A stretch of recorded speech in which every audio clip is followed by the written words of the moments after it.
حضرت شیخ عبدالرزاق رضی اللہ تعالیٰ عنہ سے روایت ہے کہ حضور غوث اعظم رضی اللہ تعالیٰ عنہ نے فرمایا کہ میں 16 شوال 521 ہجری کو منگل کے دن دوپہر کے وقت ہمارے نانا جان حضرت محمد مصطفیٰ صلی اللہ تعالیٰ علیہ وآلہ وسلم کی دیدار سے مشرف ہوا تو پیارے نانا جان صلی اللہ تعالیٰ علیہ وآلہ وسلم نے فرمایا، اے بیٹے عبدالقادر، تم وعظ کیوں نہیں کرتے، تم تقریر کیوں نہیں کرتے؟ میں نے عرض کیا، یا رسول اللہ صلی اللہ تعالیٰ علیہ وآلہ وسلم، میں عجمی ہوں، فصحائے بغداد کے سامنے بولنے کی ہمت نہیں ہوتی۔ رسول اکرم صلی اللہ تعالیٰ علیہ وآلہ وسلم نے ارشاد فرمایا، بیٹا عبدالقادر اپنا منہ کھولو۔ جب میں نے اپنا منہ کھولا تو حضور صلی اللہ تعالیٰ علیہ وآلہ وسلم نے 7 مرتبہ لعاب دہن شریف میرے منہ میں ڈالا اور فرمایا کہ تم حکمت اور بہترین نصیحت کے ساتھ لوگوں کو خدائے تعالیٰ کے راستے کی طرف دعوت دو۔ پھر اس کے بعد میرے دادا جان حضرت مولا علی کرم اللہ وجہہ الکریم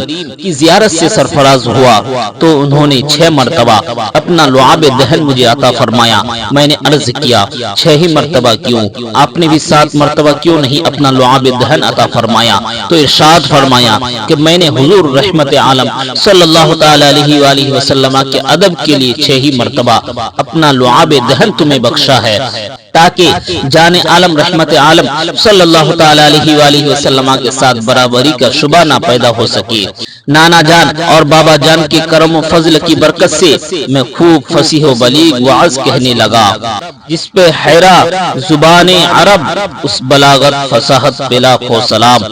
غوث اعظم کا درس دینا میرے آقا حضور غوث اعظم رضی اللہ تعالیٰ عنہ کے پیر کامل حضرت سیدنا ابو سعید مخزومی رضی اللہ تعالیٰ عنہ نے آپ کی قابلیت و خدمت دین کا جذبہ اور روحانی صلاحیت دیکھ کر اپنا مدرسہ نظامیہ جو بغداد شریف میں باب الازواج میں واقع تھا حضور غوث اعظم رضی اللہ تعالیٰ عنہ کے سپرد فرمایا۔ میرے آقا حضور غوث اعظم رضی اللہ تعالیٰ عنہ جب مسند درس و تدریس پر جلوہ فرما ہوئے اور تعلیم کا آغاز فرمایا تو تھوڑے سے عرصہ میں آپ کے علم و فضل کا کمال پورے بغداد اور قرب و جوار میں مشہور ہو گیا، اور شریعت و طریقت کے علوم کو حاصل کرنے کے لیے صرف بغداد ہی نہیں دور و دراز کے طلبہ کا جمع غفیر اکٹھا ہو گیا، حتیٰ کہ مدرسہ نظامیہ کی جگہ طلبہ کے بیٹھنے کے لیے ناکافی ہو گئی۔ میرے سرکار غوث اعظم رضی اللہ تعالیٰ عنہ نے طلبہ کی بھیڑ دیکھ کر بغداد والوں کو مدرسہ کی عمارت کی توسیع کے لیے متوجہ کیا، یعنی مدرسہ کی بلڈنگ کو بڑھانے کے لیے بغداد والوں کو توجہ دلائی۔ سرکار غوث اعظم رضی اللہ تعالیٰ عنہ کی آواز پر، اشارہ آبرو پر بغداد والوں نے خوب بڑھ چڑھ کر حصہ لیا، یہاں تک کہ قرب و جوار کے مکانات خرید کر مدرسہ میں شامل کر لیے گئے۔ 528 ہجری میں مدرسہ کو خوب وسیع اور عالی شان بلڈنگ کی شکل میں بنا کر تیار کر دیا گیا، اور پھر حضور غوث اعظم رضی اللہ تعالیٰ عنہ کے نام نامی اس میں گرامی سے منسوب ہو کر دنیائی اسلام میں جامعہ قادریہ کے نام سے مشہور و معروف ہو گیا، جہاں صرف بغداد شریف کے طلبہ ہی نہیں بلکہ دور دور شہروں اور دیہاتوں کے ہزاروں طلبہ علم دین حاصل کرتے رہے اور فارغ التحصیل ہو کر سند تکمیل لے کر مختلف علاقوں میں جاتے اور دین متین کی خدمت انجام دیتے۔ اس طرح حضور غوث اعظم رضی اللہ تعالیٰ عنہ نے مختصر مدت میں علماء کرام اور مشائخ اعظام کی ایک عظیم جماعت تیار فرما دی۔ وعظ میں تقریباً 70,000 سامعین۔ شیخ عبداللہ حیائی رحمت اللہ علیہ فرماتے ہیں، لوگ گھوڑوں، خچروں، اونٹوں اور سواروں کی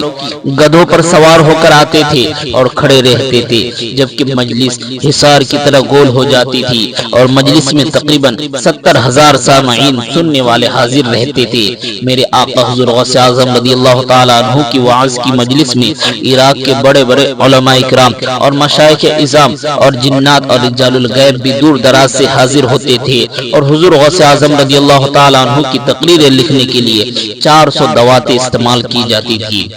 وعظ کا اثر، میرے آقا حضور غوث اعظم رضی اللہ تعالیٰ عنہ کے وعظ مبارک کا یہ اثر تھا کہ سینکڑوں گناہگار و بدکار آپ کے دست مبارک پر توبہ کرتے اور فساق و فجار تائب ہو کر توبہ کر کے پرہیزگار و نیکوکار بن جاتے، اور تقریر کی تاثیر سے مجلس پر وجد کی کیفیت طاری ہوتی، کوئی مچھلی کی طرح تڑپتا،